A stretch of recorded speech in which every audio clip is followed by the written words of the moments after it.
Good morning. Welcome to this webcast. We're glad you're joining us for Transportation in the CSU webcast, coming to you from the STEMnet team here at the Office of the Chancellor and across the system.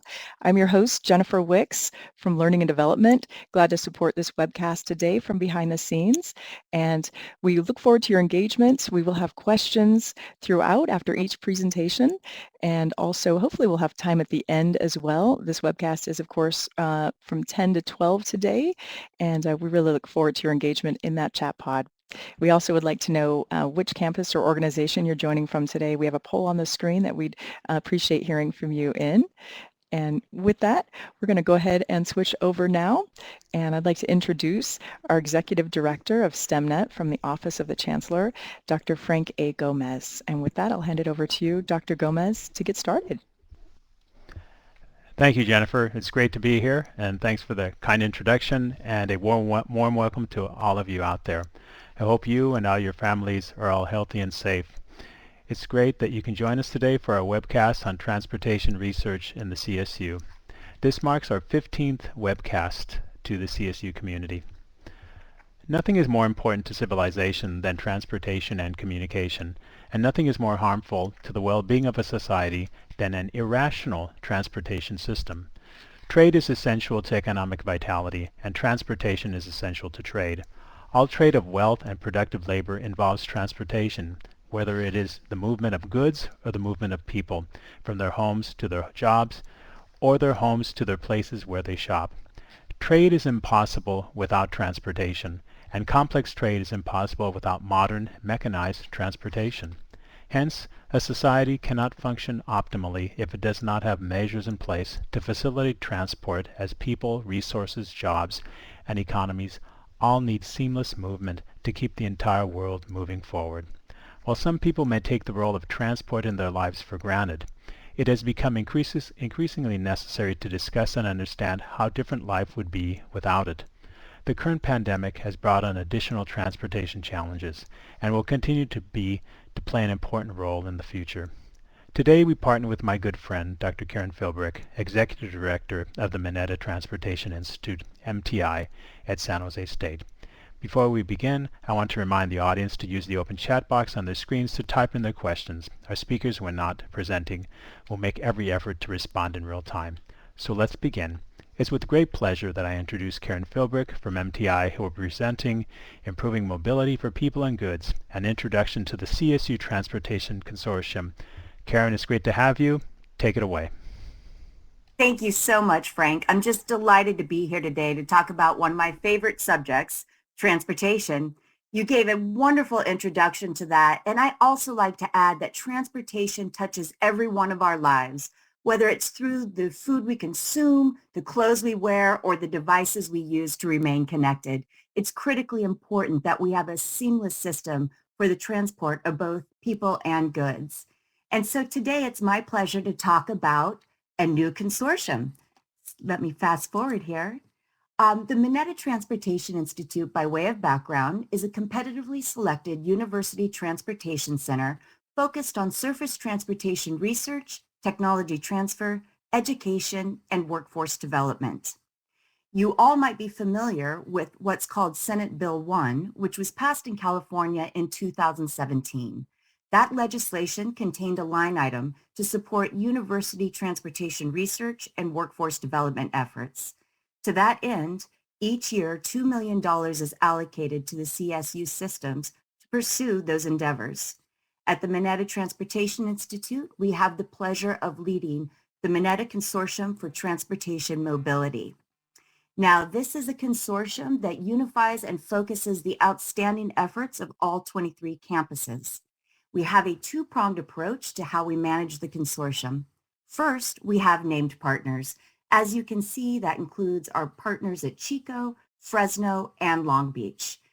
These partners were put together with an eye toward diversity in student population served, diversity in expertise, as well as geographic diversity. Now that's part of the research portfolio, and the second part, which relates to the topic today, is that every year we run an annual competitive RFP open to any faculty member within the CSU system. We broadly promote that opportunity. We want to engage campuses from across the system because we know that that expertise lies within each campus. Now, a little bit more about the activities we do before I talk a bit more about research.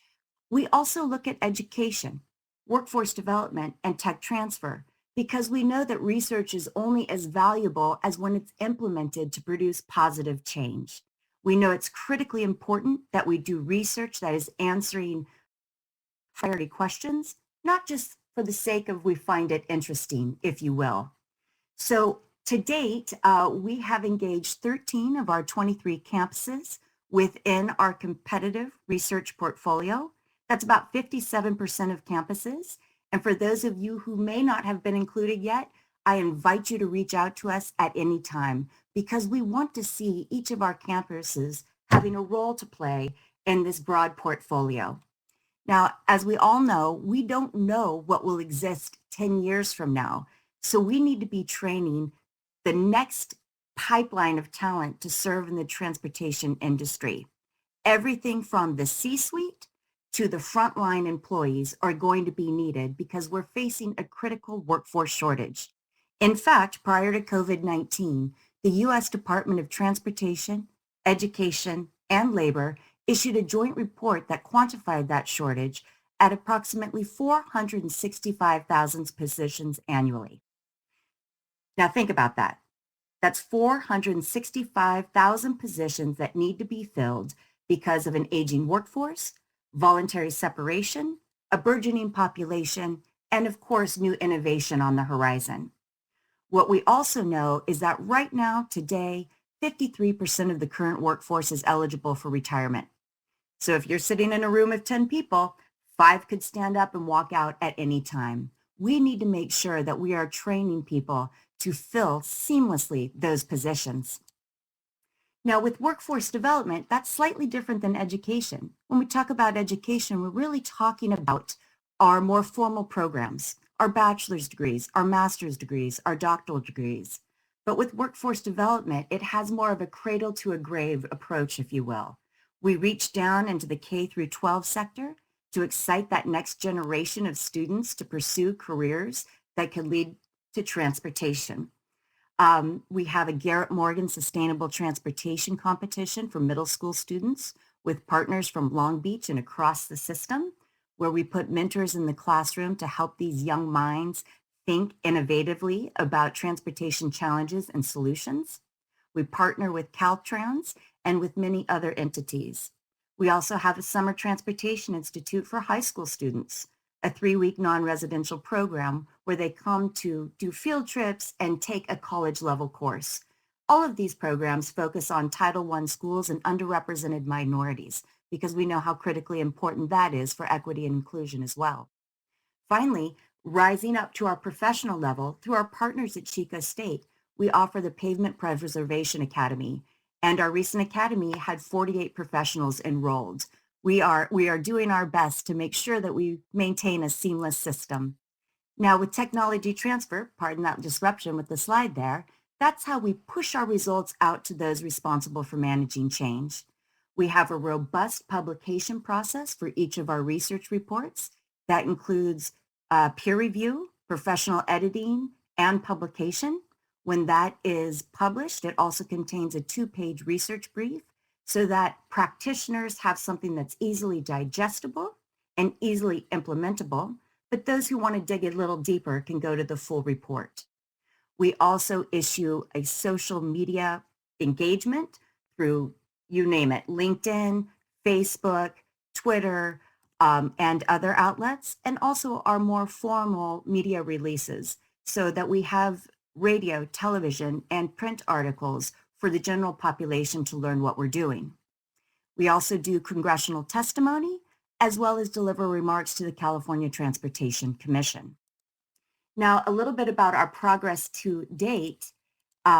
We have funded approximately 99 projects. Right now, we have another 10 that under contracting that were selected during this current round of competitive requests for proposals. We've had more than 250 students engaged in a paid manner for doing this research. As I mentioned earlier, we've engaged 13 of the 23 campuses. Our research has been delivered at 81 academic and professional conferences. For that research piece, we make sure that we go out and we solicit those high priority needs from our key stakeholders.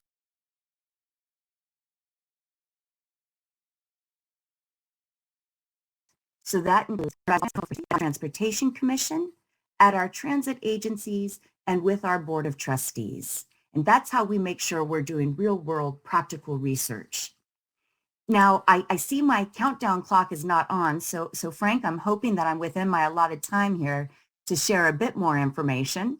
But in case I haven't been clear, a primary goal of the California State University Transportation Consortium is to engage the campuses in a meaningful and robust research portfolio with tangible efforts. Because we know not every campus has a dedicated transportation focus, we want to really impress upon all of you that transportation is multidisciplinary in nature. For example, I am a psychologist, yet I've spent my whole career in transportation.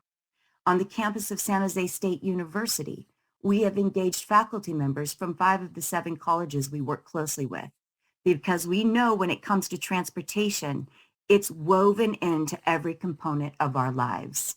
So if you would like to talk about opportunity, I invite you to contact me directly.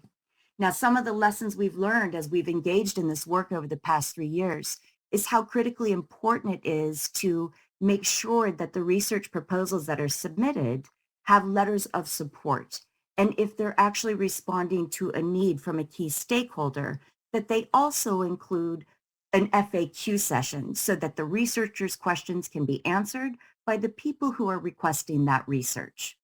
That's very important. Final note about our research portfolio. We have a very sophisticated process for project selection. There are no CSU hands on project selection when it comes to the competitive CSU-wide RFP. What do I mean by that?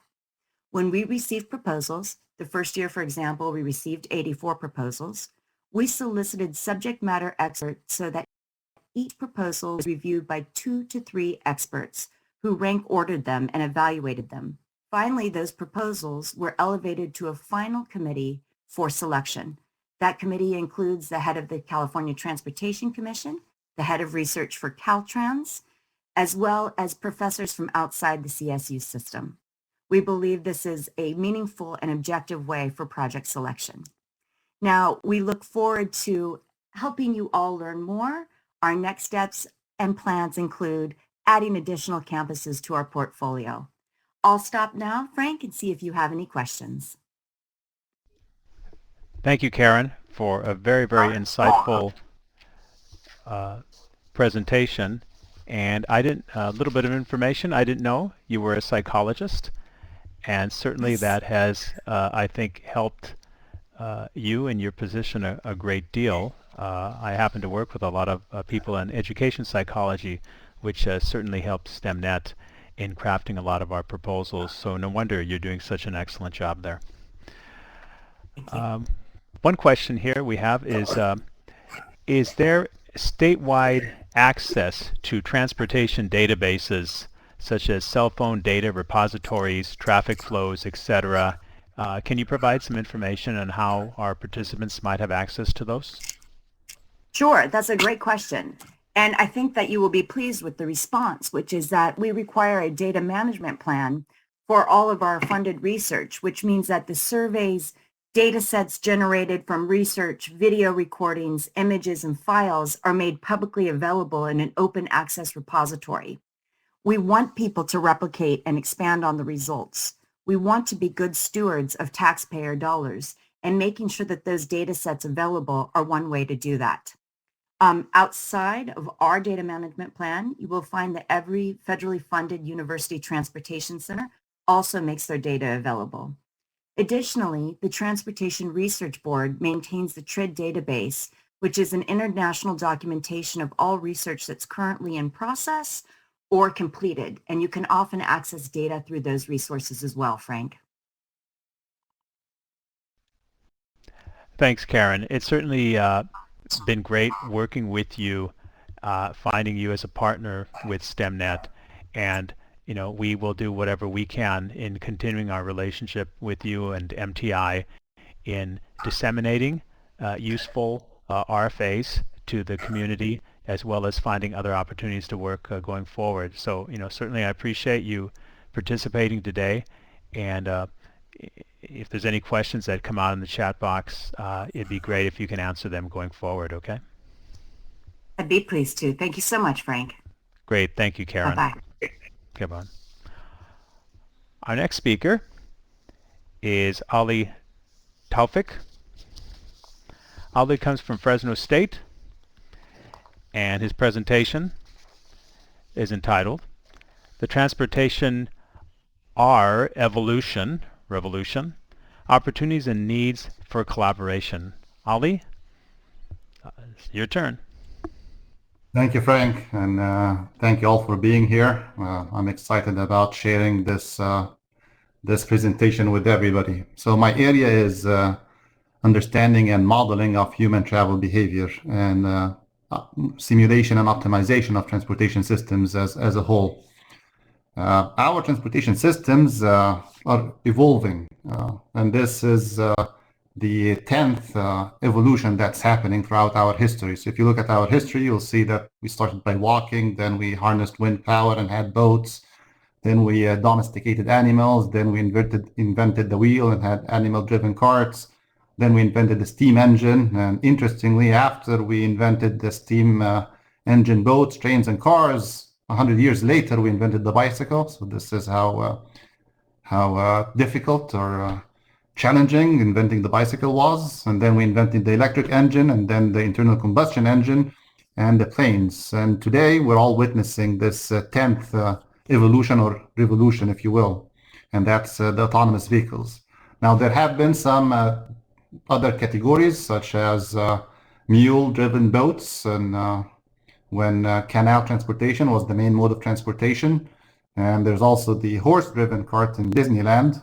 But today, this autonomous vehicle evolution is quite significant, and it's happening in cars, it's happening on trains, so the Hyperloop, it's happening in drones, whether it's a passenger drone or whether it's a freight like the Amazon drone. And it's also happening on boats and planes, so it's happening everywhere. And this is all happening concurrently with an evolution in data sets. So we have all kinds of data and all kinds of new models that we're evolving right now. One of the questions is, why is this happening? And it's deja vu all over again. It's always about sustainability. In the early 1900s, everything that's happening today with the car was happening with the horse. So people were calling for the banishment of the horse from the cities, and that's because of the pollution that it was creating, congestion, accidents, diseases, death. So just like everything that's happening today. This is a picture showing the chaos and the congestion at the Post Office Square in Boston in 1904. So it was even worse in some sense from how it is today. It's important when we discuss sustainability that to remember that sustainability has 3 dimensions. So environmental and economic, so everybody has this in their minds all the time, but social often gets missed. And one of the examples of socials, I like this picture. So this shows a train station in one of the suburbs in Paris. And you'll see on the right-hand side, the designers, they designed this pavement path for people to walk onto to get to the station. But then the left-hand side, you'll see that people carved their own roads or their own path in the grass. And this is an important, because no matter what solutions and inventions we may come up with, unless they meet people's expectation, they will never achieve success. So it's always important that we take into account to develop a system that people would want or expect. So today, why is this evolution happening? It's primarily for 6 main forces: oil depletion, climate change, air quality, safety, congestion, and social equity. So each one of these slides we can discuss each one of those for hours, but that's just the background. So I will move and I won't expand on this. It's also important to notice that this movement towards autonomous vehicles is a grassroots movement. So this is not pushed by the government or by or by researchers or by scientists. This the main development is happening on the business side. So Toyota and Ford and GM and all these businesses, their objective is to make profits. So they are developing the systems that they believe that the consumers actually want. So this whole evolution is happening, it's what the people want. Every time transportation evolution happened, it changed our life significantly. It always had enormous and numerous impacts on many sectors, whether it's on the urban or the environmental or the economic or the geographic or the cultural or the social justice and equity. And these impacts have always been humongous. It's important to recognize that most cities, especially big cities all around the world, happen at transportation junctions. So most of the big cities, for example, Los Angeles, San Diego, New York, all of these are ports. So then that's the reason that these cities grow so much. It's because they have ease of access in different modes of transportation.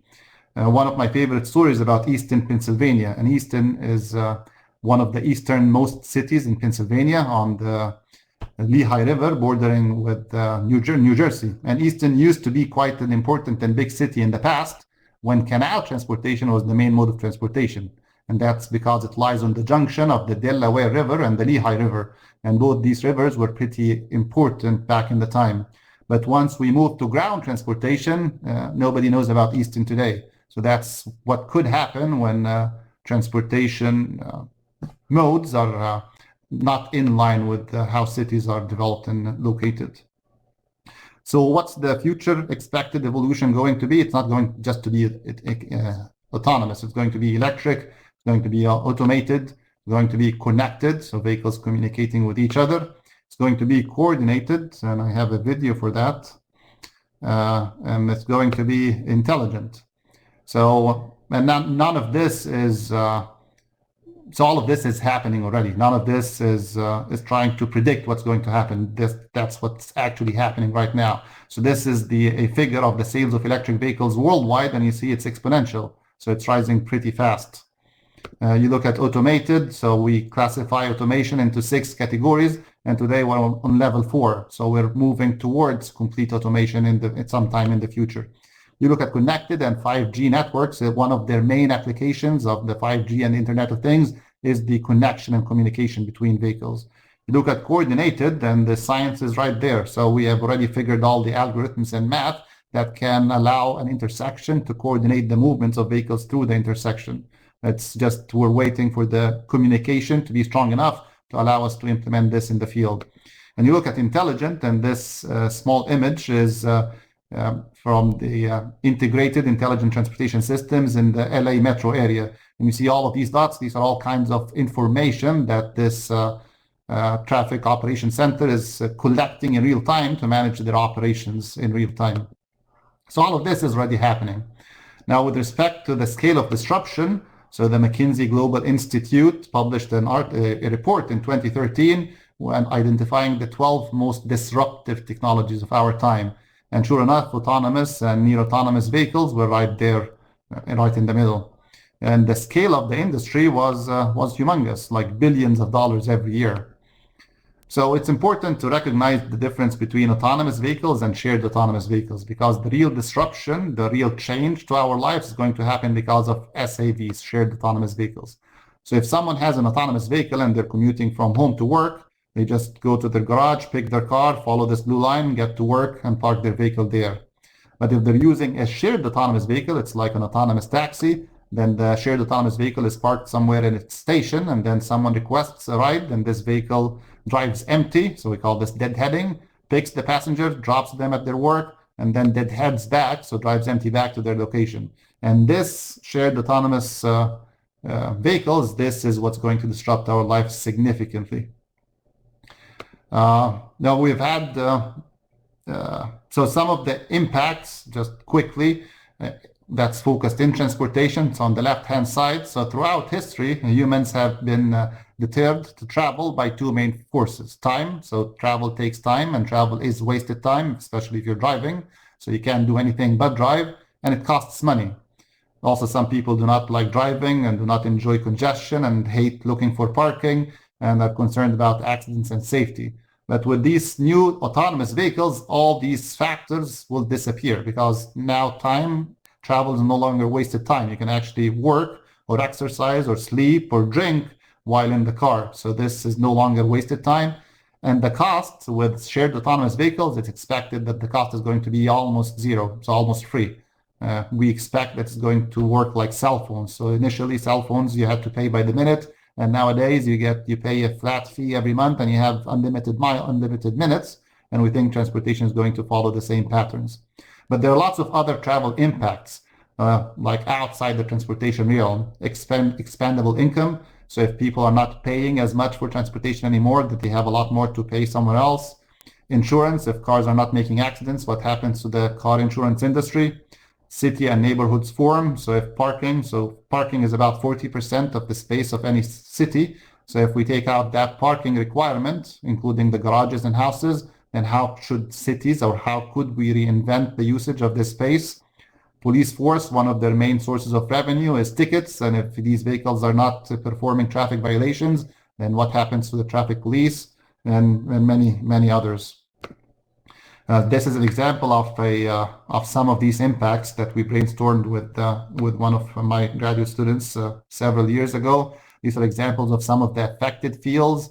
So equity, science, business, operations, sociology, planning, education. I have one of my colleagues who was an English professor, and she was discussing perhaps if people are not driving, perhaps they will start reading more. So perhaps there are some impacts there as well. So whatever the field, you'll find that it's going to be impacted, and that's why it's one of the most disruptive technologies of our time.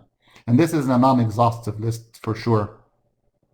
So are we ready for this evolution? And the answer is no. There is lots of research that needs to be developed in lots of different areas. And one of the examples is the trolley problem. And the trolley problem is if a vehicle is this self-driving vehicle is cornered, and it has to make only one of two choices, either to swerve left and hit an older person, or swerve right and hit a young kid. Then when we're human drivers, nobody cares about this because we make these decisions in the spur of the moment, and whatever happens, happens. But in the case of autonomous vehicles, these vehicles will be programmed to make a decision. So basically, it could be murder because the programmer of the vehicle will going to choose which person to hit.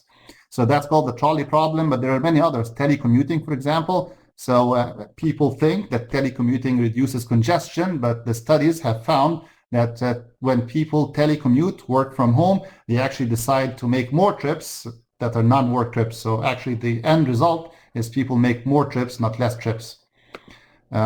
Professionals, do they know what's going to happen? For example, it's expected that shared autonomous vehicles are going to be the end of buses or main mass transportation systems. Yet perhaps many communities are planning for these large mass transportation systems and what's going to happen. So I think there's lots of need to educate professionals as well.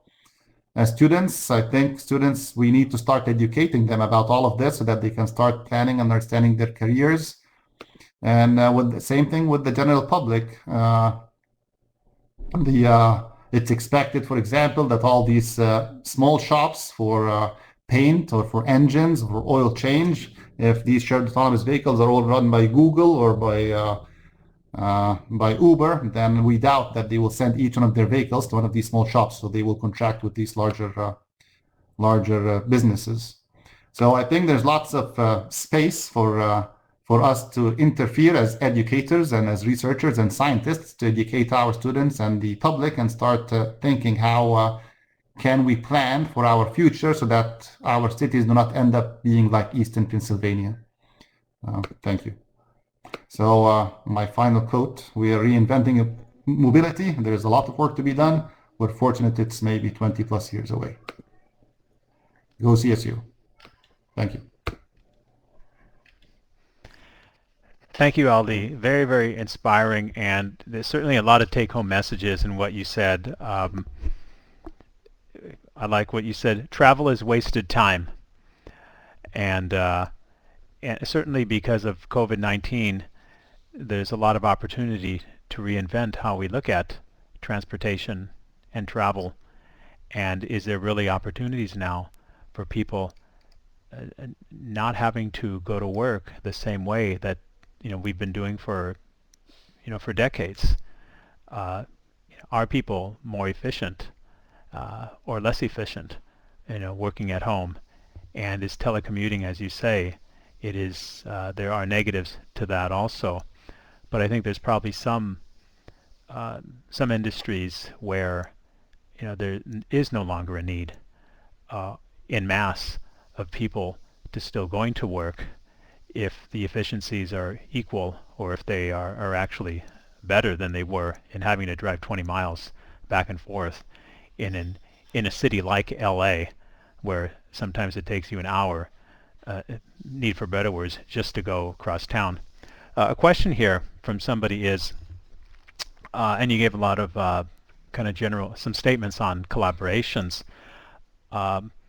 They'd like to know how they could get involved in research collaborations. So perhaps you can give some ideas as to if there's new faculty on the webcast right now, what would your advice be to them if they wanted to start working in some of these areas? Thank you, Frank. That's a great question. And there's a lot that needs to be done, and there's a lot that can be done. So we could do, so there's lots of research needs that can be identified and pursued. We can start by developing lesson plans. We can start by developing courses, whether undergraduate or graduate. We can start thinking about developing certifications for the public, for city engineers and planners and public officials. We can start by perhaps writing a book. So perhaps if there's enough interest from our different colleagues and different areas of focus, because as Karen and as you mentioned, transportation is highly multidisciplinary. So we need lots of people to work together so that we can come up with something that's meaningful. So my advice would be is if anybody finds this interesting, and I find this extremely interesting, then please let's form a working group and start brainstorming and see what do we want to write different chapters, do we want to write different papers, do we want to develop courses, do we want to develop K through 12 lesson plans? So I mean, there's endless opportunities. So just please shoot me an email and let's start this working group and see how we can make it happen. Perhaps we can also get some funding from NTI, from the California State University Transportation Consortium, through Karen. Thank you, Ali. I'm sure I can certainly play a role with Karen in trying to look for pointers in terms of faculty who would be interested in working to try to create some of these working groups. So once again, thanks for a great presentation, and if there's any questions in the chat box directed to you, by all means please answer it. Thank you. Thank you. Our next speaker is Mehran Mazari from Cal State LA. His talk is entitled Sustainable and Resilient Transportation Infrastructure. Mehran, the floor is yours. Thank you very much, Frank, and thanks everybody for joining us today. I'm very glad to be involved in this webcast, and it's a great initiative by the CSU Chancellor's Office and Frank leading this effort and all the presenters. So I thought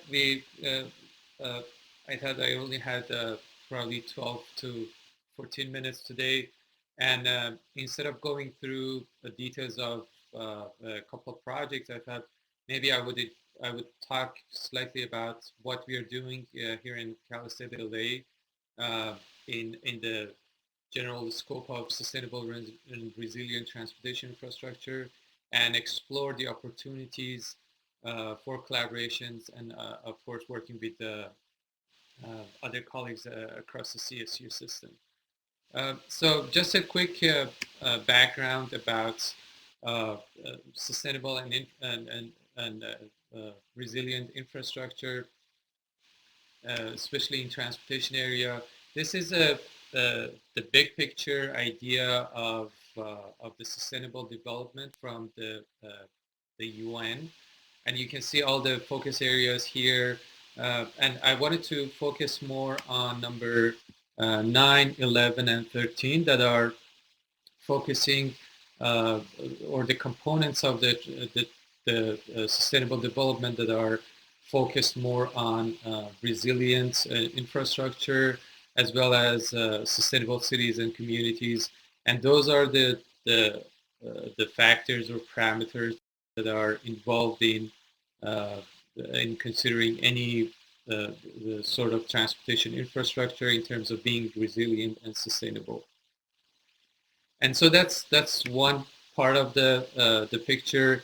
And if we go into a little bit more details in terms of again sustainable development and how it can be related to sustainable transportation, we can break it down to three components as how it impacts the modes of transportation, how it impacts the infrastructure, and how it impacts the operation in terms of safety, equity, and some other parameters that you can see in this graph.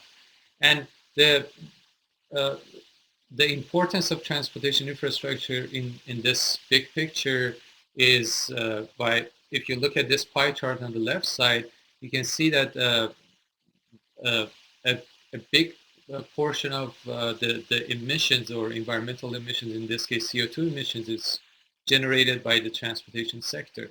So again, thinking about a sustainable development process, transportation and infrastructure is going to be a big part of that process.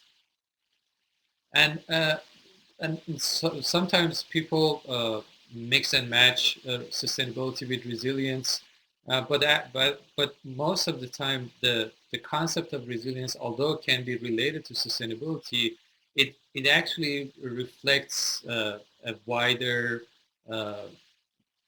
definition in terms of how an infrastructure in general, and more specifically transportation infrastructure, can be resilient.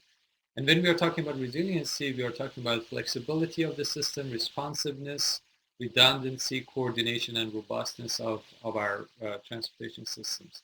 And we have seen this in many, many examples across the world with all the hurricanes, flash flood, sea level rise, on all these different weather events and all sorts of other disruptions, that how they could disrupt the infrastructure, and more importantly, from our point of view, the transportation infrastructure. Now, speaking of that, we here in Cal State LA, we do have a multidisciplinary group of people working on different aspects of transportation research, and these are just some of the people that are involved indirectly or directly in a transportation related research. And all these people are within the College of Engineering, and you can see that we have disciplines from all the way from civil engineering to computer science to mechanical engineering to electrical engineering, technology, construction management, and as all the other presenters mentioned already, and I'm sure it's going to be discussed later on during today's webinar, is that transportation research is very similar to every other research field. Is very interdisciplinary, and it involves many different disciplines. And I should add that we also have partners from College of Business that I'm going to mention later on during the slides. So a quick overview of the centers and labs that we have active here at Cal State LA, and again are focused on sustainable and resilient infrastructure and transportation research. One of them is the SICANT Center for Sustainable and Intelligent Infrastructure, or City Center. This center was established back in 2019, and it's focusing on different aspects of urban sustainability, from water, construction, mobility, environment, energy, data, and of course infrastructure. And again, it's a multidisciplinary center. It involves a lot of faculty on campus. And one of the highlights of the center is that we started the annual Urban Sustainability Symposium back in 2019, and we just had the second annual symposium last year in a virtual format. And if you have not heard of this symposium or you've not attended yet, please make sure that you go to the Second City Center website here, and you will find more information about the center as well as the symposium. The symposium was widely accepted. Last year we had over 500 registrants across the country, and it was a very successful webinar, virtual conference. So I invite all of you to reach out and let us know if you're interested to collaborate. Other labs or research labs that are focused on transportation is the Sustainable Infrastructure Materials Lab, or SIM Lab. That again, we are focusing on different topics such as additive manufacturing and 3D printing of cementitious materials and concrete materials, that we are working with our colleagues in the mechanical engineering department. We are focusing on pavement and concrete materials, a couple of projects, both federally funded and also across the CSU system. We also focus on application of AI and ML in transportation, especially highway construction. This is one example of one of the preliminary works that we are doing in detecting different types of vehicles for a highway construction site, and some other applications that I believe it's going to be very important for the future of transportation systems. The other center is that we are part of a nationally tier 1 university transportation center funded by the US DOT, and we are partnered with Colorado School of Mines and Lehigh University, and this center is specifically, it's the only center, the only university transportation center across the nation that is focused on underground infrastructure or transportation infrastructure. And through the center, we have been working on several projects from materials, from resilience of underground systems, and also application of AI and ML for prediction of the tunnel construction. One other recently established center or lab is the Connected and Automated Vehicles Lab, CAV Lab, that I mentioned earlier, that we are working with our colleagues at the College of Business, as well as several departments across the College of Engineering, and we are focusing mostly on autonomous shuttles and roadway electrification for EVs. And again, we are open to collaborations. And last one is our NSF RU sites for underground infrastructure that we started. We're going to start this year, and it's be active. It's going to be active for 3 years, and we are recruiting 12 undergrad students to perform research focusing on underground infrastructure. That's it. And again, I'm inviting all of the colleagues across the CSU system to work with us and reaching out. There are a lot of opportunities in terms of funding, such as NSF, US DOT, Federal Highway Administration, and some other opportunities.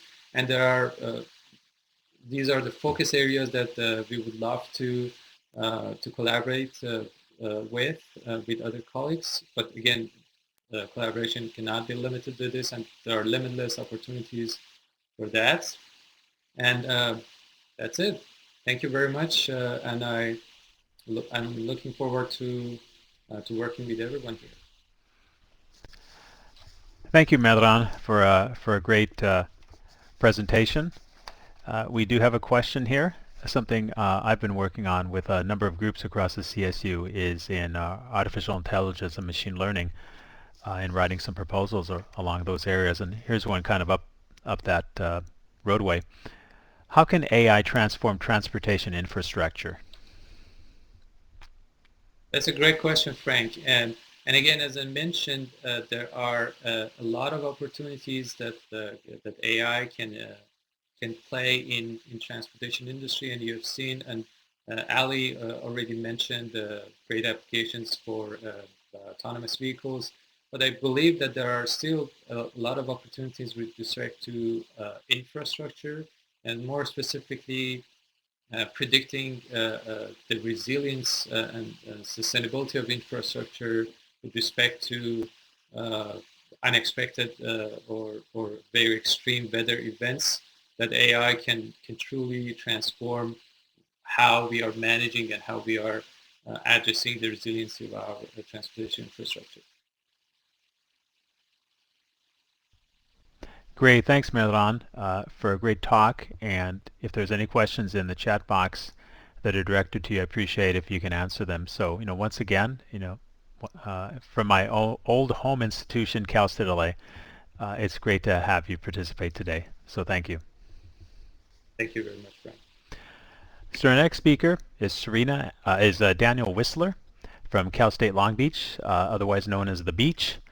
Composites for Improved California Road Surfaces. So Daniel.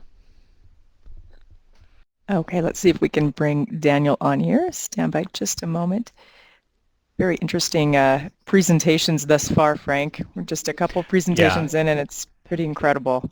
Yeah, very interesting to see how transportation is very interdisciplinary. I think a lot of us take for granted when we're driving on the roads that somehow all of this is just there for our taking, but there's so much that is involved in this, from the infrastructure to planning to building to impacts, and I think that's the part that most people in the populace don't really see, how many years it takes to create. And certainly in places like in SoCal or in San Francisco or in San Diego, the big metropolitan areas, how it has developed over 100 years, and how it really takes reconstituting of the transportation system. So Daniel, we have you here, and the floor is yours. No worries. Hope everyone can hear me. Thank you very much for the introduction. Apologies for delays. We know, just like traffic in a normal situation, this is our Zoom version of traffic, right? Or webinar version. Thank you very much, everybody. I'd like to talk to you about the use of composites for CA road surfaces. And I know it sounds a little bit interesting, but I hope you will engage me on this one little topic here. California, as you know, from its very storied history, has had a long relationship with the aerospace industry. We're one of the premier places where a lot of them got started. McDonnell Douglas, well, previously just Douglas Aircraft. We have a lot of heavy industry from Boeing and Northrop Grumman, Raytheon, Lockheed. We also have a composite producers, manufacturers such as Solvay. And when we say composites, I'm talking about these really cutting-edge materials that up until about 80 years ago, they weren't necessarily really used heavily.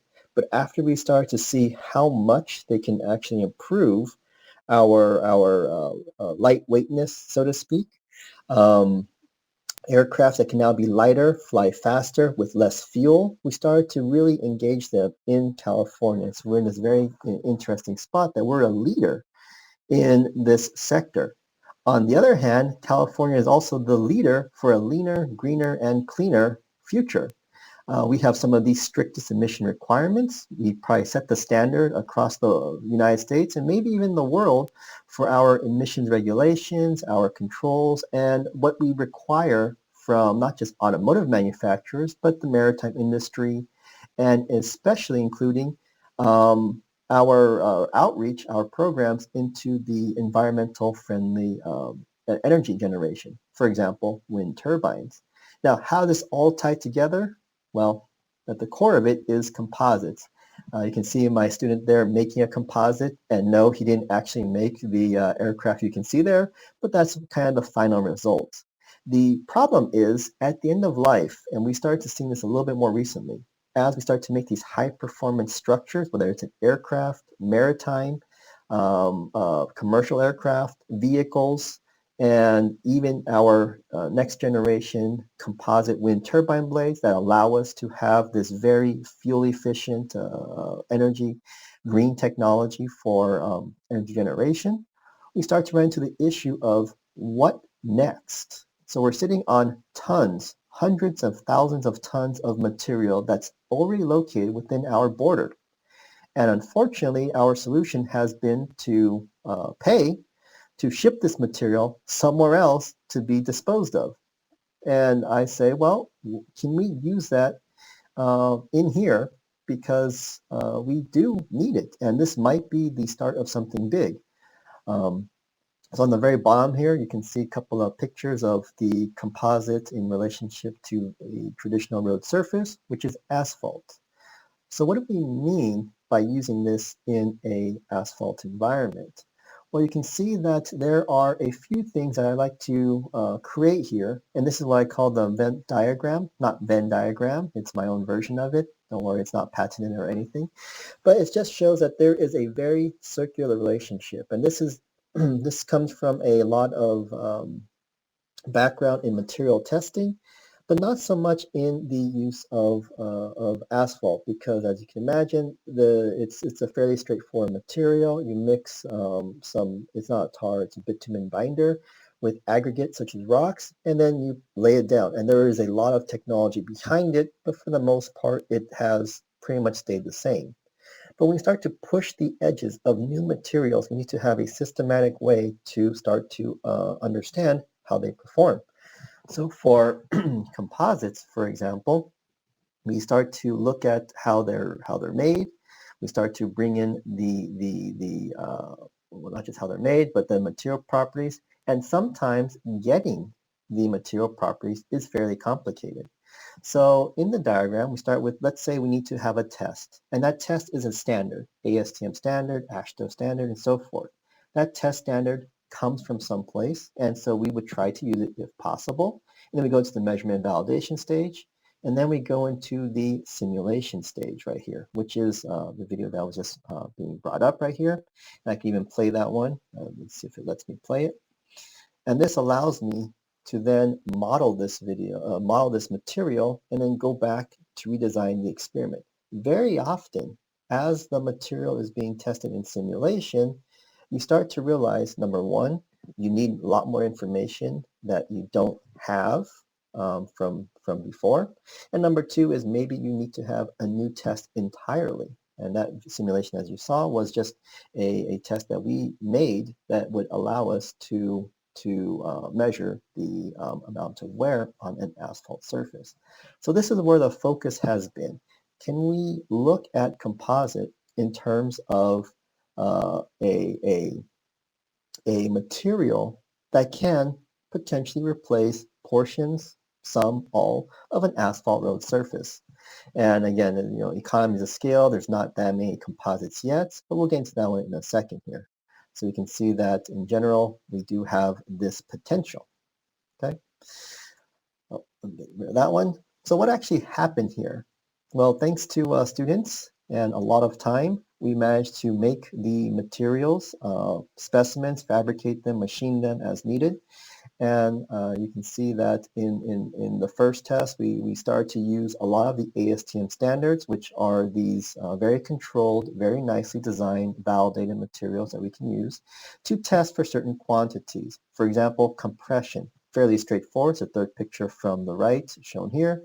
We just simply take a block of material, squeeze it, and measure its response. Asphalt is actually fairly unique. It's not a simple material to actually model in compression, actually model anyway.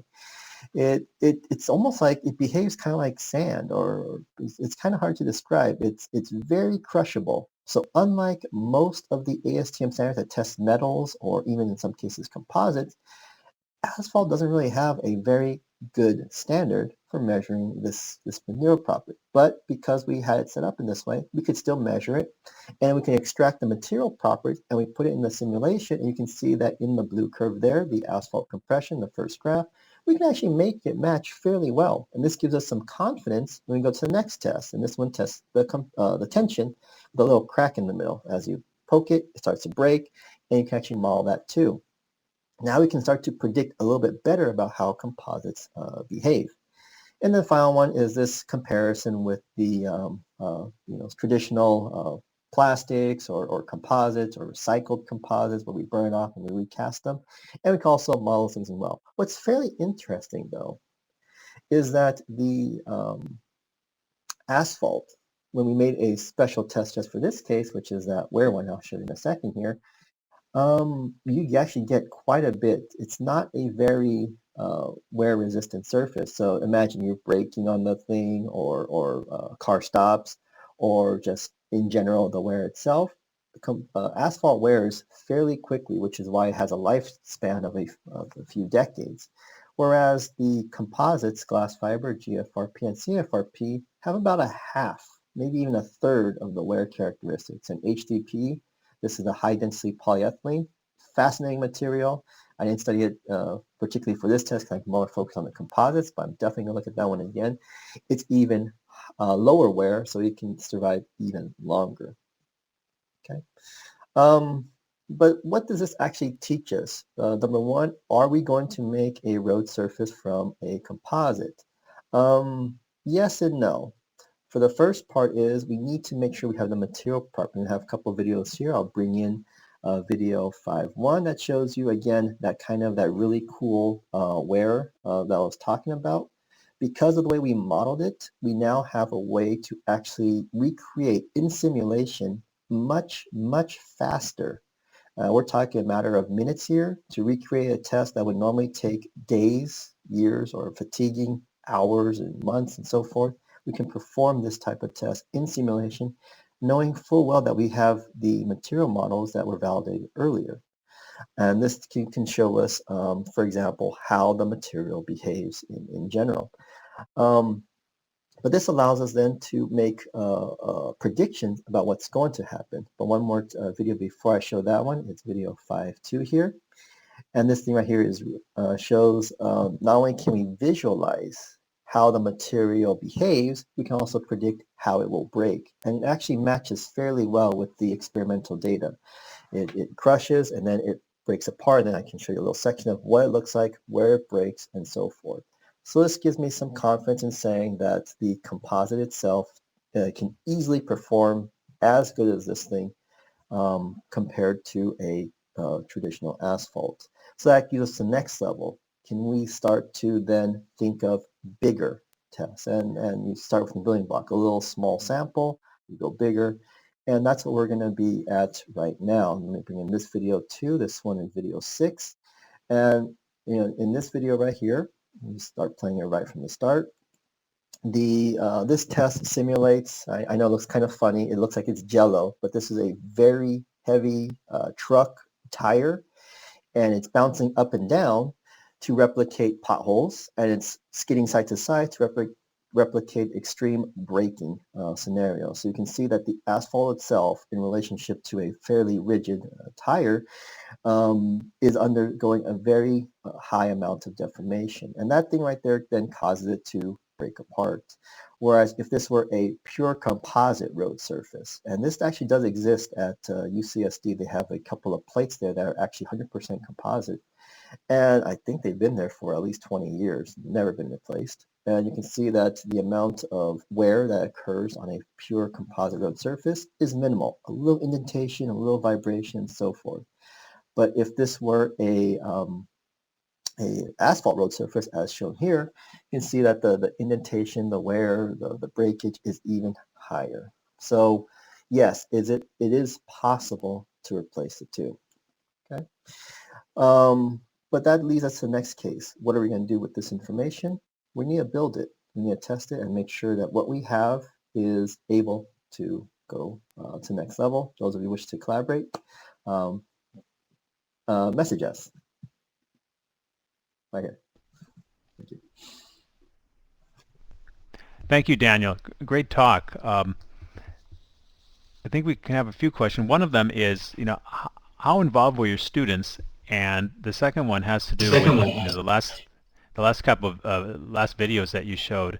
In terms, you mentioned this composite that had been down at UCSD for 20 years. If the answer to your question was yes and no, why isn't it more yes if that one has survived for 20 years? But let's hear the answer first about the students. How integrated were they in your research?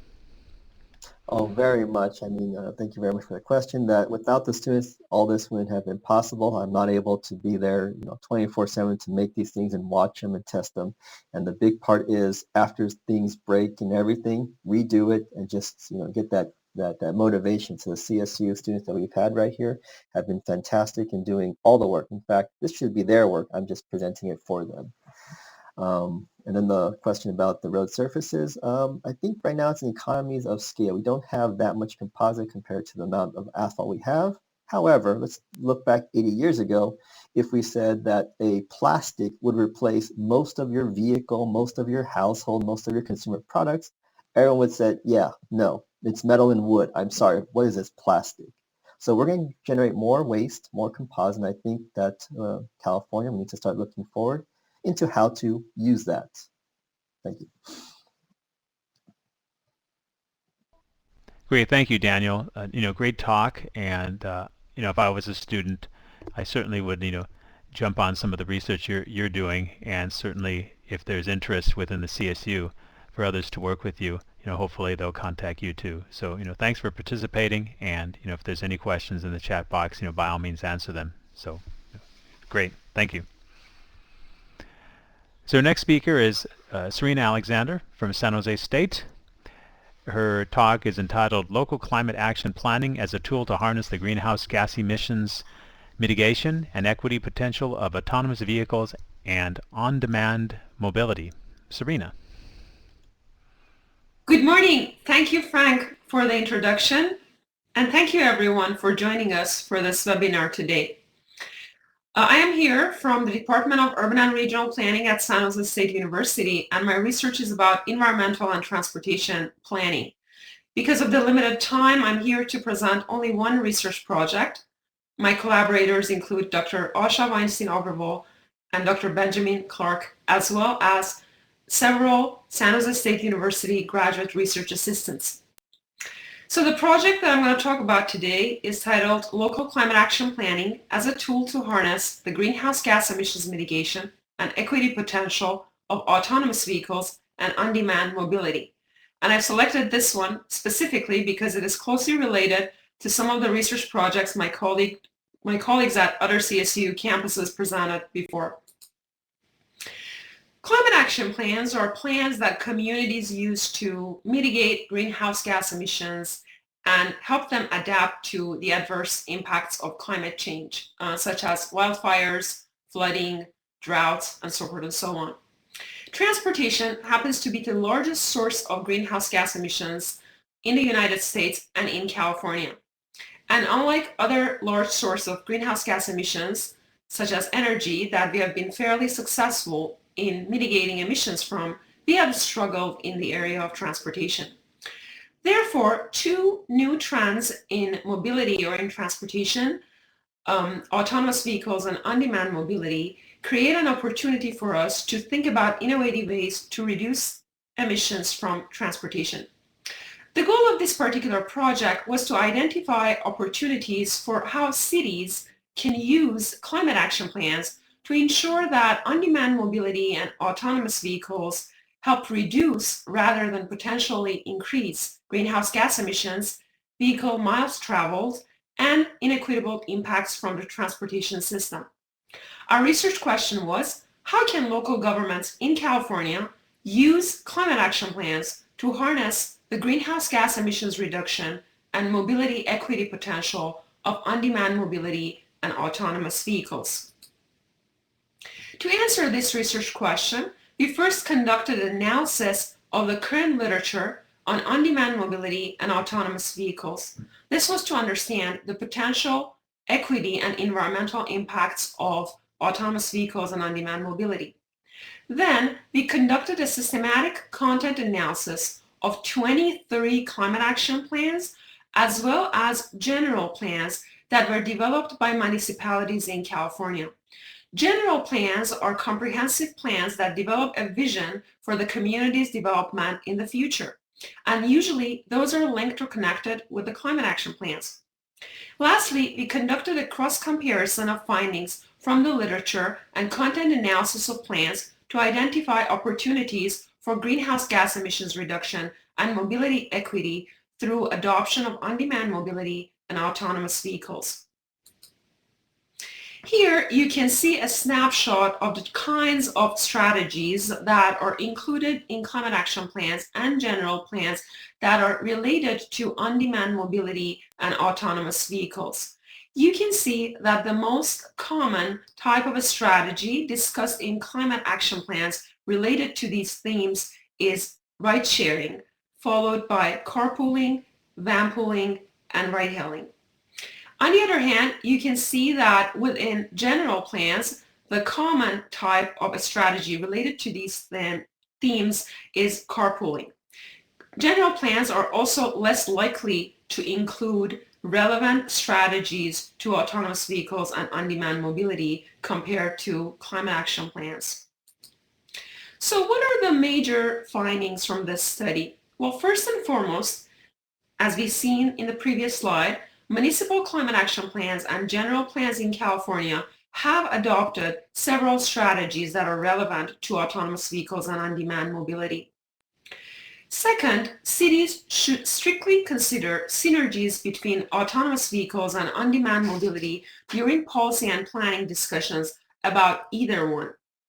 The literature focusing on vehicle automation technologies overlaps with that of on-demand mobility. This is mainly because of the synergies between autonomous vehicles and on-demand mobility that may help amplify adoption as well as benefits of both while reducing the risk of negative environmental or social impacts. For example, autonomous vehicles can boost car sharing by eliminating the need for someone to travel to a car sharing facility to access available vehicles and improving safety and convenience. On the other hand, if autonomous vehicles are shared and used as a mobility service, as opposed to, say, privately owned single occupancy vehicles, concerns about increased traffic, VMT, and consequently greenhouse gas emissions are significantly reduced. Shared autonomous vehicles, or SAVs, are also more likely to be accessible to a wider range of users, making their widespread and equitable adoption possible. Also, maximizing the environmental and social benefits of autonomous vehicles and on-demand mobility requires proactive and progressive planning. Yet, most cities are unfortunately lagging behind in this area. A comparison of findings from the literature and analysis of municipal climate action plans as well as general plans shows that the often claimed environmental and social benefits of AVs and on-demand mobility will not be realized without a comprehensive strategic vision about what an ideal transportation system should look like and what steps should communities take to get there. However, one clear finding was that few cities were comprehensively planning to integrate autonomous vehicles and on-demand mobility as tools to achieve climate and equity objectives. Close to 1/3 of the cities did not include any policy options related to on-demand mobility and autonomous vehicles. And among the 2/3 of climate action plans that did not include relevant policy measures, few had more than a handful of strategies. So what are the main lessons learned from this study? First and foremost, we can use climate action plans as a tool to ensure equitable mobility in a driverless future. We can also provide comprehensive greenhouse gas emissions reduction roadmaps for autonomous vehicles and on-demand mobility to reinforce general plan mobility goals. We can encourage travelers to make a long-run shift to shared use of autonomous vehicles and on-demand mobility. We can use a combination of transportation and land use policies to prevent increasing sprawl due to deployment of autonomous vehicles, because autonomous vehicles make it possible for people to live far and go farther and travel longer distances. We can also stress the importance of energy efficiency and renewable energy in a driverless future. We can also identify opportunities to link autonomous vehicles and on-demand mobility to transit. So for example, autonomous vehicles can be used as a first and last mile solution to help people access transit. And lastly, we can incorporate planning tools that respond to the uncertainty related to development of autonomous vehicles and extensive use of on-demand mobility.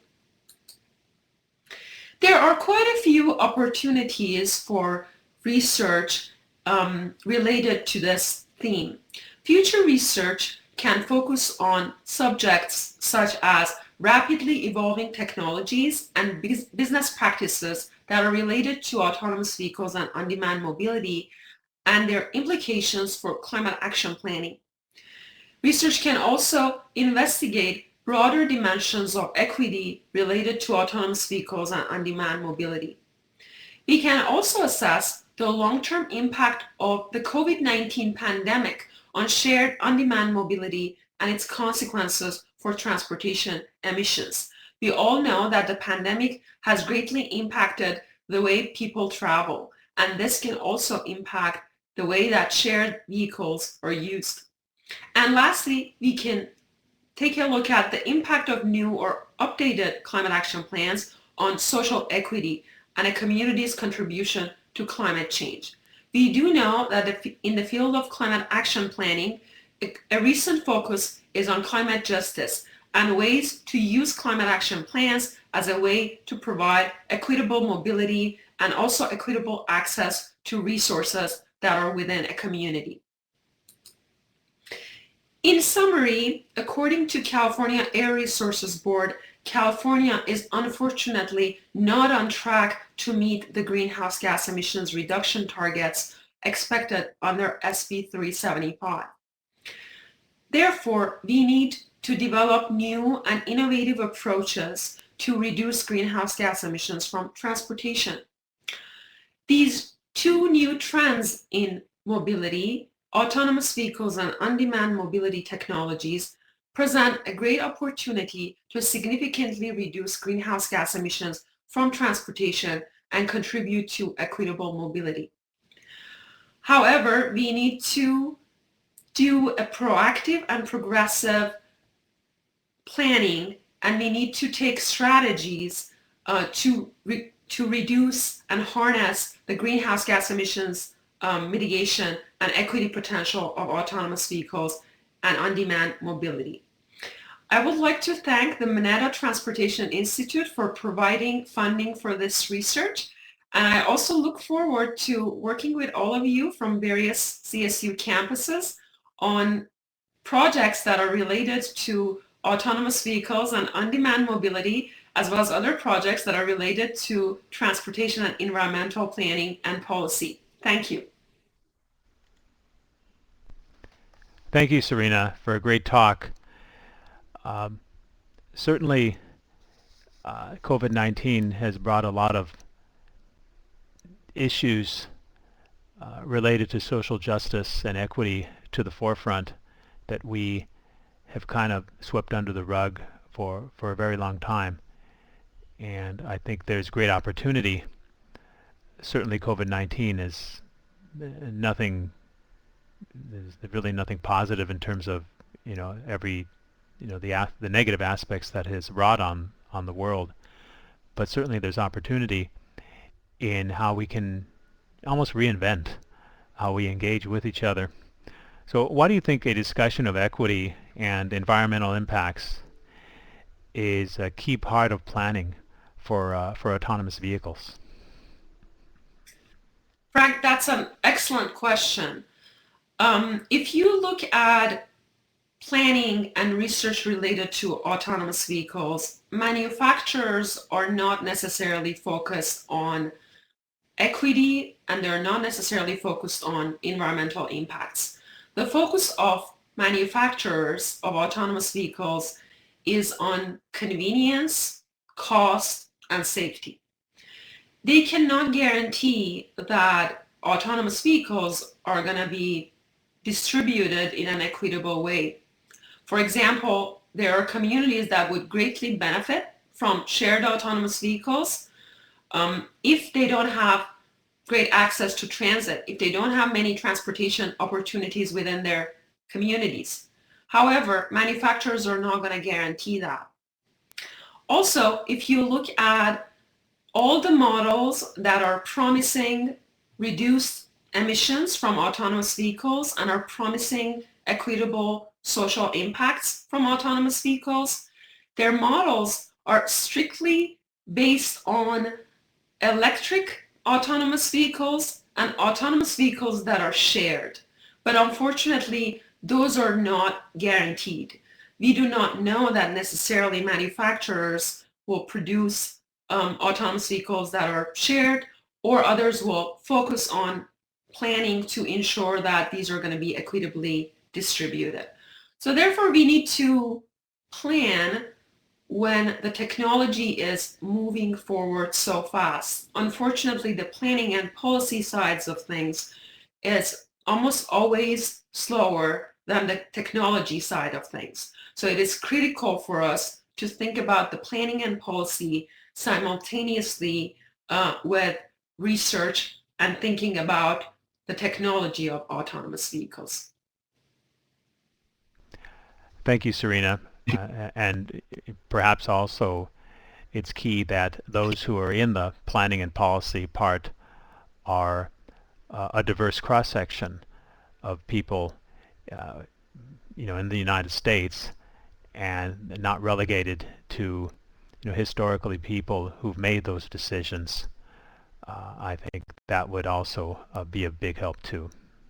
So thank you very much, Serena, for participating, giving a great talk. And if there's any questions that are directed to you, by all means, answer them. So once again, thank you.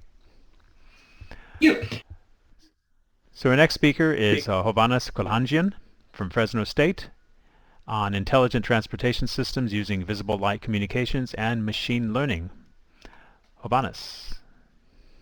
Thank you, Frank. It's a great pleasure to be in this webinar. And as my colleagues mentioned, the future of transportation is very interesting, especially the fact that autonomous vehicle will play a big role, as my colleague Ali, Mehran, and Serena mentioned. So my focus of today's talk will be on intelligent transportation systems. So I'll present to you 3 of the projects that I worked with Fresno State Transportation Institute. The first project is on visible light communication through the transportation traffic lights. So imagine this scenario. So you have an intersection, and in this intersection, we are at the red light, okay? And at the red light, the car is waiting for the red light to turn to green so that it can go. And many times during traffic, or there might be an accident down the road, let's say 2 blocks down the road, that information might not be up to date from the GPS. And so in order to provide that information, we decided, okay, we said, why don't we allow these traffic lights to be smart in a way and try to communicate that information to the cars? So we developed a transmitter. The red light will be sending light pulses to the car to give some information. Let's say down the road there is a traffic jam, so don't go that route, okay? Make a detour, okay? So the receiver that we developed is able to pick up that information and make use of it. So this could be also implemented in autonomous vehicles, not just regular cars with a driver. And so we have developed this scheme. And this scheme could also be sent, information could be sent from one vehicle to the other vehicle. So we have experimented with my students, and I applaud my students and thank them so much for their great effort. And so we've tested in a lab, and we were able to achieve that. And we achieved good results. I'll show you the video for that. The next video, not this one.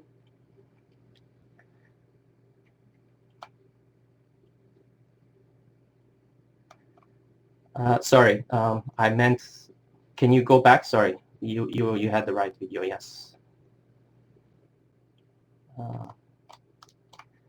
Okay, this is Serena. I'm a graduate student of Fresno State University. This is our project, which is about smart light traffic controlling using visible light communication. Here you can see the transmission part, and there you can see the receiver part. My partner Wyatt will explain it more. Hi, I'm Wyatt Greaves. I'm an undergraduate student at Fresno State, and like Regine said, today we're doing smart traffic light controller using visible light communication. And so the scenario is that we are simulating today is a car pulling up to a traffic light, and the light will be red, and on the red light the central traffic light controller will send the information of a traffic jam at Shaw Avenue and Willow Avenue due to an accident. So now we will send the information. Sure. So as we can see on channel 1 of the oscilloscope, we see the binary information being sent, and then we can see it being received, and we can see the decoded message.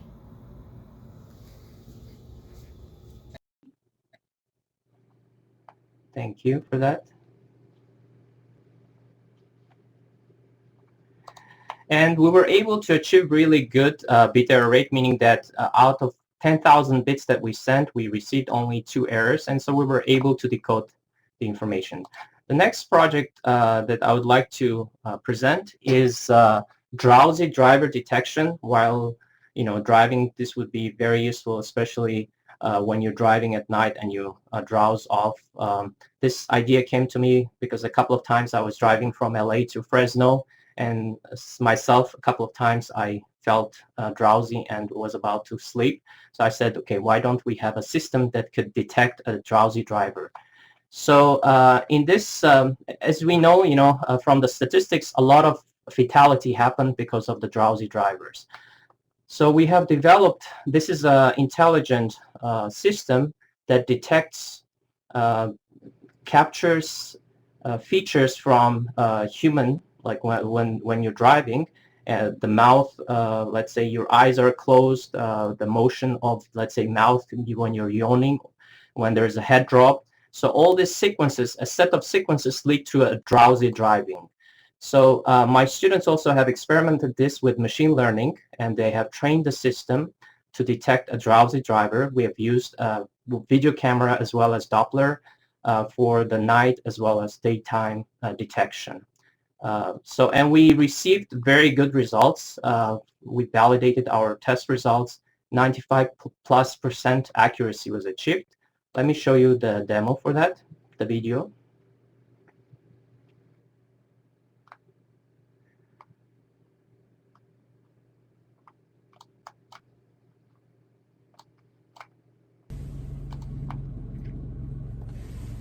So I'll go ahead and do the demo now. So you can see the predictions on the screen of the current statuses of my eyes, if they're open or closed, as well as the head status and the yawn status. So you can see it counting everything as well. So I'll go ahead and do a yawn here. And to simulate drowsiness, I'll go ahead and drop my head, which should trigger an alert on screen, as well as initiating the vibration motor. So I'll go ahead and drop my head now.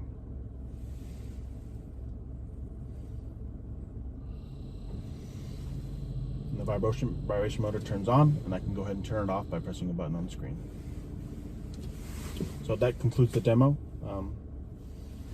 And thanks again to the Fresno State Transportation Institute and Dr. Hovhannes Kalajian for helping on this project. The vibration motor. Sorry about the delay in the video. I don't know why there was a delay. So we were able to demonstrate that as well. So we developed that machine learning scheme. The third project that I worked on this is a next project that I'm working on with Fresno State Transportation Institute, is AI-based pedestrian detection and avoidance at night using IR camera, radar, and a video camera. A study was conducted by AAA. They involved one of the most modern cars last year, and they found out that the LiDAR, the radar, the video camera that you have is not sufficient. And so the need for infrared camera was very, very crucial. It had a really important role. As you can see here, when you have pedestrians crossing the street, the video camera can capture that information. While, for example, a pedestrian in this image crossing at night cannot be visualized by the regular camera. Neither can, so in this case, you can see instead the IR camera can visualize that. And so similar image here, the IR camera can detect in the presence of dark or during a light. So it detects heat sensitivity. So it has a very good sensitivity. So the combination of these three sensors, we believe, would provide better prediction for autonomous, especially autonomous drivers driving vehicles, and it will predict. So we are also you're going to be using advanced machine learning techniques to train our model using three different sensors: the IR camera, the microdoppler sensor, and the regular camera, and then infuse this information using data fusion to make a better prediction. So that's our next goals. I'm working with my students. So in summary, we were able to provide smart traffic light that can send information using visible light communication to the user on a vehicle, and that information could be used, as well as we were able to create machine learning algorithms and hardware infrastructure that could be implemented and embedded inside a vehicle. When a person is about to drowse off, they can be woken up by a vibration in the motor. The video didn't show that. Towards the end, there was this vibration, the motor vibrated. And the next step is that we're now taking it further and exploring artificial intelligence in trying to prevent pedestrian detecting, especially at night. A lot of cars hit pedestrians because they can't detect it, especially for autonomous vehicles. They'll be very, very useful. And I would like to thank Mineta Institute, California State Consortium, Transportation Consortium, Measure C, and obviously Fresno State Transportation Institute, and above all, my students who have been working with me. Without of their hard work, I would not have been able to achieve this. And I'm open for further collaborations on different projects related to wireless communication, signal processing, applied machine learning, which is my domain, or intelligent transportation systems. Thank you very much. Thank you, Hovhannes. There's probably nobody on this webcast right now who could not have used the drowser sensor at one time in their life, including myself during trips up north or when I lived back east. So great presentation, thank you. Question, how can you extend visible light communications to vehicle-vehicle communication? All right, let me go back to my slides to show you, demonstrate. So assuming this scenario, the traffic light is sending the information to the first car. Obviously, we would say this information would not be received to the cars further back.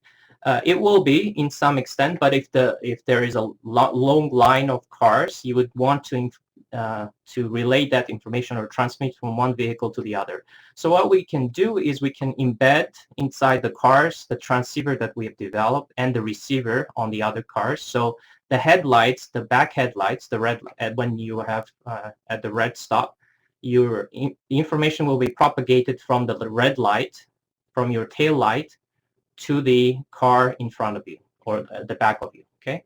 And then that could be propagated so the other vehicles, so this could take a chain reaction and transmit the information to the other cars. So all you have to do is just take the transceiver that we have developed and embed inside the modern vehicles that we have. Thank you, Frank, for the question. Great, fascinating technology. I appreciate you participating today, and certainly look forward in years to come in actually seeing this technology applied more and more to vehicles. So once again, if there's any questions in the chat box, by all means answer them. So once again, thanks for participating, Hovhannes. Thank you, Frank. So our last but not least speaker is Shadi Sadeh from Cal State Long Beach. His presentation is entitled Transportation Materials Research at the Beach, Fundamental, Practical, and Workforce Development. Thank you, Frank. Thank you for the opportunity. I really appreciate the opportunity to present about some of the research that we're doing here at the beach. And I want to thank everybody for attending this exciting webinar. A lot of my colleagues touched on a lot of things that I'm pressing on too, and I'm going to share with you a little bit of what I'm doing here at the beach. The first topic that I want to share with you is the fundamental research that is done by discrete element and finite element modeling of asphalt mixtures. What I did here is we took samples of asphalt and we were able to digitize them, and we were able to model those specimens and run those tests using softwares that are digital, something similar to what Daniel has elaborated before.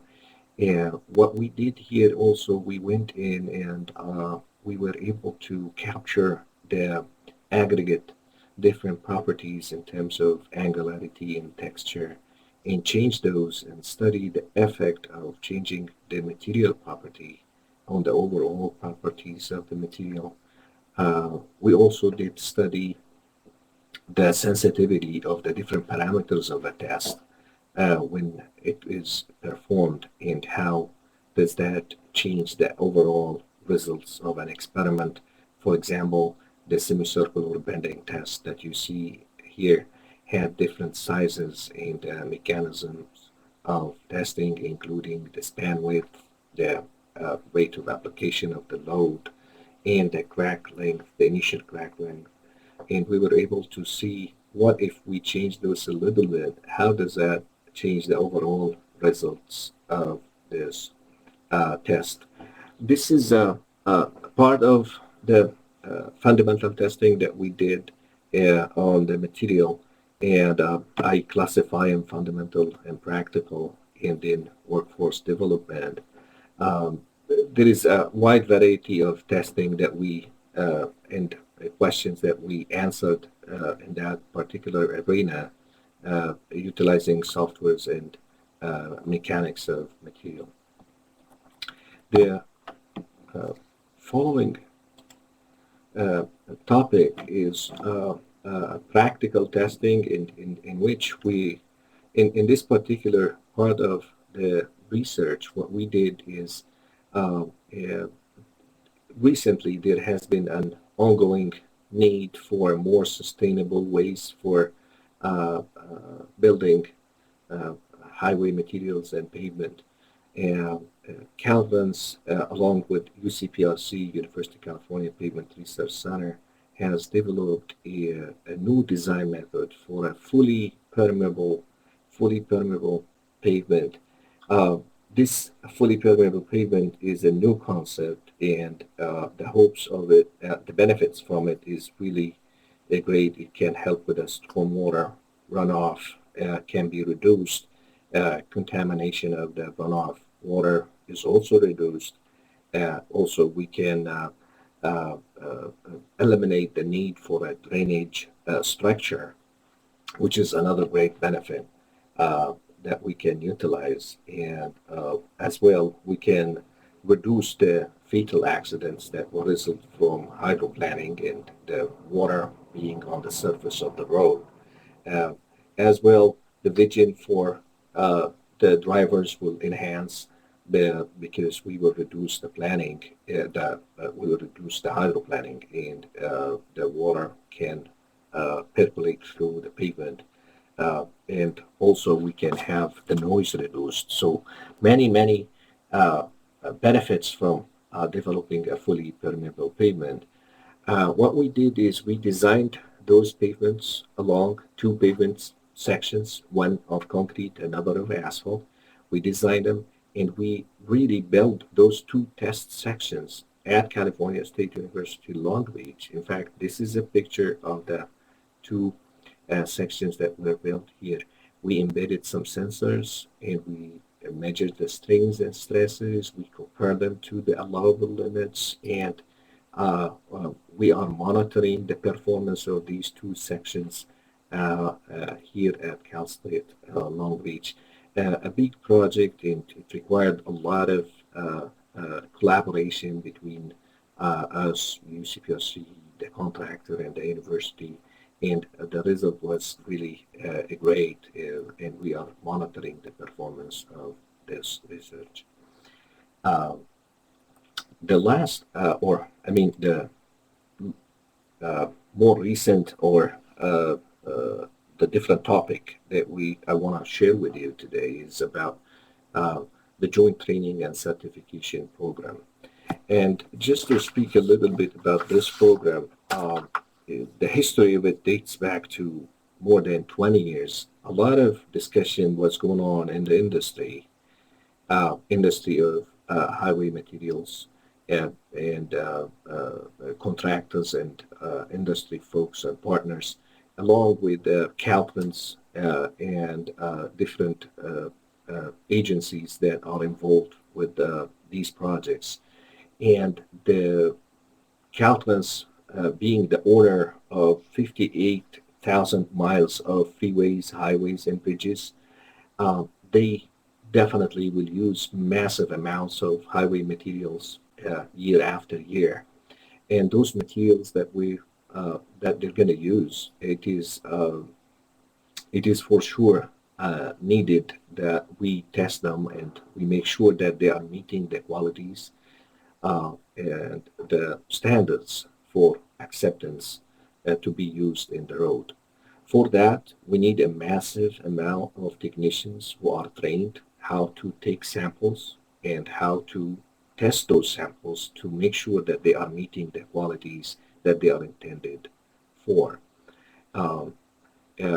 In the past, and due to many demand and discussions by the industry and collaboration with Caltrans, the need for a standard way of training for all technicians from both sides, whether it is on a Caltrans side or on the industry side.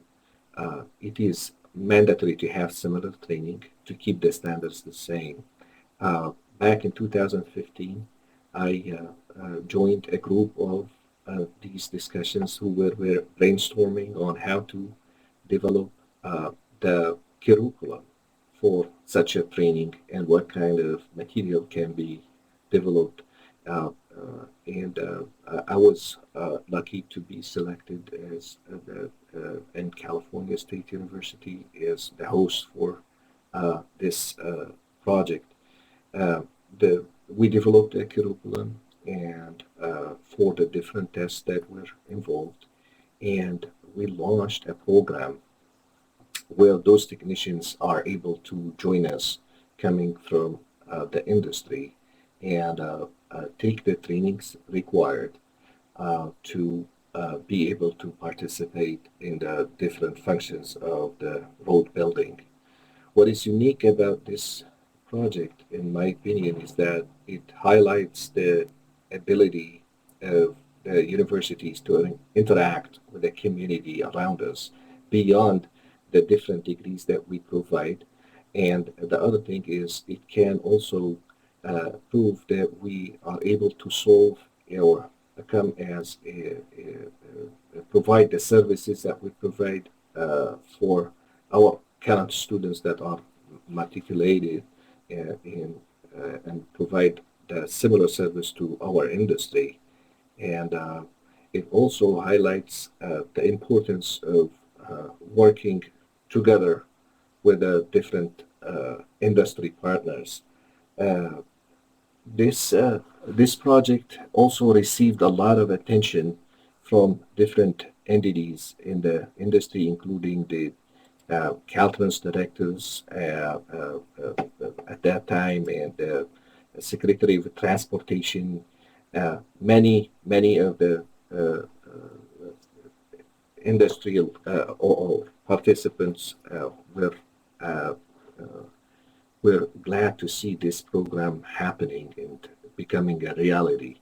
I want to tell you that since inception back in 2018, when we started delivering that real training after the curriculum development, we trained more than 3,000 technicians in this program. And those technicians are currently working at the different projects that are spread across the state. We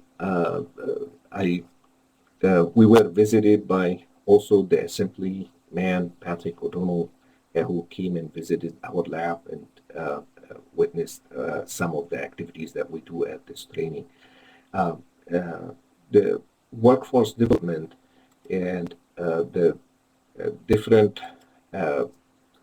parts of the research, I see it as a complementary to what we do. Between our fundamental research and practical research, it is really requires a lot of collaboration to get a workforce development going, and utilizing our expertise, what we did on the multiple levels that we do, to give something back to our communities where they can benefit from our experiences. I think I want to thank you all for the opportunity to present and share some of the research that we're doing and the work that we're working here at Cal State Long Beach. I'm really excited to collaborate and work with you, and if any of my research that I shared with you sounds interesting to you, I'd be happy to participate. Please feel free to contact me. I've seen some of other panel members who presented a lot of work too. Some of my future collaboration is working on university transportation centers and National Cooperative Highway Research Program. This is some of the work that we can work together with you all. With that, I think this is the last of my presentation. I want to thank you so much for the opportunity. Great. Thanks, Shadi, for a great presentation. One question here. Is the JTCP training and certification available to all participants? Thank you, Frank. This is a great question. Yes, this program, in fact, is available for any individual who's able to attend it. And what's great about it, there is a lot of opportunities for work immediately after getting this certification, where people can just take this certification and they are ready for getting a job.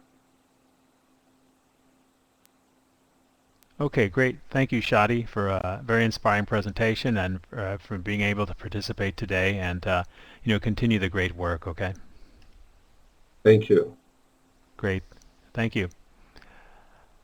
Certainly, thanks to all the presenters today. Your work's great. It's very inspiring, and certainly I've see a lot of opportunity in working collaboratively across the CSU system.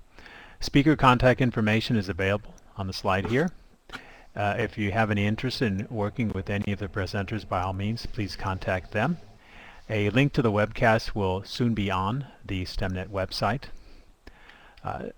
Also, STEMnet is always willing and looking for potential collaborators to work on multi-campus proposals with faculty, and in fact have submitted 8 proposals since October with 11 CSU institutions across the system. So if you have an idea and would like to chat about the project, by all means send me an email. And finally, the coronavirus pandemic has exacerbated institutionalized inequities in the United States, including those in transportation. Many transit-dependent residents and commuters in the service sector and other lower salary jobs are disproportionately Black and Latino and continue to use public transit even though it puts their health at great risk. They have paid the price as public transit agencies nationwide have cut services to try to avoid financial disaster. From the growth of the federal highway system, which displaced many African American communities, to transit segregation that prompted the bus boycotts of the civil rights movement, to the over-policing of black lives on the road, transportation practices have contributed to racial segregation, systemic discrimination of minority communities, and mobility disparity. Our current system's fragmented approach to transportation projects is inefficient and costly, and inevitably leads to disparities when it comes to priorities. To build more equitable transit, we have to recognize that transit fits into larger systems. We can't talk about fair enforcement without thinking about policing in general. We can't predicate service on transit-friendly land use without accounting for the fact that redlining, highway construction, pollution, and systemic disinvestment have left many people of color living in places that aren't walkable or dense. If our goal is to make transit equitable, it requires us to question how we make decisions, calling out decision makers and agencies asking for racist policy, and calling out partners for basic needs like not providing for a decent bus stop. Making transit equitable means listening to all riders and to all communities, and having boards and senior management teams that reflect the diversity of those riders and cities. Above all, addressing inequities requires us all to be part of the solution. So to all of you, be safe. May the rest of your day be a happy one. I now turn it over to our wonderful Jennifer Wicks for a few closing remarks. Thank you, Frank. Thank you very much. I just want to invite all of our presenters to bring their webcams back on as we close this session. And also, webcast feedback survey on the left side of the screen. We'd really appreciate it if you could click on that and give us some feedback as we move through these sessions throughout the year, which we really enjoy providing to you. Also, if you'd like to join our CSU STEMnet community listserv, the link is there on the left side of your screen as well. And the Facebook group is also there for you. I'd like to continue the conversation there after the sessions as well. Upcoming STEMnet Virtual Research Cafe, as you can see, 10.0 is on April 23rd. The registration link is there for you on the left side of the screen, as well as the registration link for our May webcast, which is the CSU Department of Defense awardees, and that will be on May 13th from 2 to 4 p.m. And with that, we'd like to wrap this session. Again, thank all of our excellent presenters for their incredible work and for sharing their projects and all that they're working on right now. We really appreciate this webcast and all that they've brought. Thank you very much, Frank and Monica behind the scenes as well, and also Kayla Perez, Monica Alarcon and Kayla Perez. And with that, we'll wish everyone a great rest of the day, and we'll see you on May 13th after April 23rd. Thanks, everyone.